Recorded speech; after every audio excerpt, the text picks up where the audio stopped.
Everyone, I'm Linda McHenry with the Taking the Mystery Out of Insurance podcast. Today's video corresponds with episode 5, Business Interruption Insurance in a Pandemic, which aired on my podcast earlier this week on May 19th. So the topic is obviously business interruption insurance, and we're hearing a lot of chatter about it because a number of states have asked insurance companies and tried to compel them to pay all the business interruption claims that are being submitted as a result of the COVID-19 pandemic. So I want to first explain to you what business interruption insurance is and how it works before I talk about the concerns and all the chatter and the potential litigation and some litigation that we've seen. Business interruption insurance is a form of property coverage, and you find it on business insurance policies. In some policies it's built in others you have to purchase the coverage separately. And it is a form of indirect property coverage, which means that a covered loss has to take place first before this coverage can be triggered. So here, let me give you an example. I think that's probably the easiest way to explain it. Let's say I own a building and my building burns down, has a fire, and I can no longer operate my business. The direct loss is the fire. And because my policy insures the peril of fire, right, that would be a covered loss. And then my business interruption, my loss of income, and the extra expenses I have to incur to start my business running in another location, those would be covered. Right, so that's how business interruption coverage works. There's also civil authority coverage. So if a nearby business has a loss, that would be covered on my policy if my building suffered it or if I suffered it. And that property loss, because of that, the local government or state government or the federal government does not allow me access to my policy, to my premises rather, or evacuates me. Okay, I would have business interruption coverage for a specified number of weeks. So again, the underpinnings of the business interruption coverage is that somebody has to have a covered property loss. All right, so what the states are doing now is they're saying, okay, insurance companies, you need to pay all these insurance losses that have taken place because we have shut down people's businesses. But no insurance loss has taken place. All right. When the government shuts you down because of a virus or because of a pollutant, which some say viruses are, all right, that's not a covered insurance loss. Okay, you submit a claim for that to the insurance company, they deny it. Just like you submit a claim to the insurance company for other communicable diseases. You know, if I spread a communicable disease to you, that's not going to be covered under the policy. It isn't a covered peril. It's not on the long list of things that could happen to cause harm that the insurance company will respond to. So a lot of people are worried that these states are going to take the insurance companies to court. And, you know, if that happens, and let's say they prevail, and insurance companies are forced to pay claims, people are concerned that it's going to bankrupt those insurance companies. And it probably would, because let's face it, insurance companies submit their rate filings to the state insurance departments, and those rates get approved because they're based on the insurance company's expectations of future losses. In other words, we estimate there's going to be X number of claims submitted during the course of a year.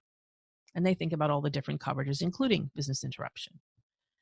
Well, when they're forced to pay claims on every single policy they issue, the insurance companies haven't collected enough premiums for that. And in fact, if they knew that they would have to pay a claim on every single policy they wrote, they wouldn't write insurance because there's no way for them to operate a thriving business and do that. So again, they don't mind paying claims for covered losses and losses that are random and unexpected and that can be measured, you know, all those insurable losses. But they don't insure things that they know for sure are going to happen. That's why life insurance policies don't insure people who have heart conditions and HIV. That's why auto insurance companies don't insure people who've had 5 DUIs in the past 3 months. So here's the thing now. I believe, and a lot of other industry experts believe, that if it goes to court, it's not going to prevail because of federal law with respect to contracts.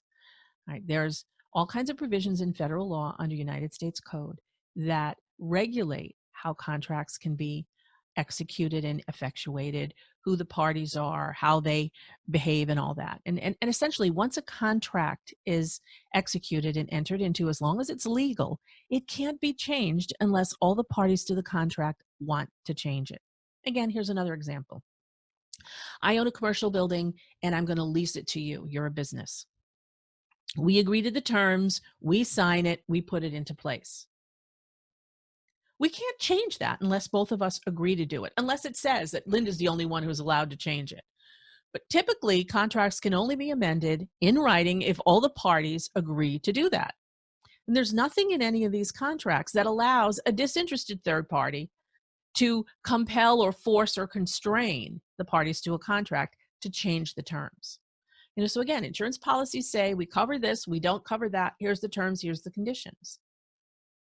The states and the governors and the legislatures, I don't believe, are going to be able to legally force insurance companies to pay claims that contradict the terms of the contract. And it's terrible. It's horrible that so many businesses lost income and so many people lost their jobs, and the financial upheaval that's going on.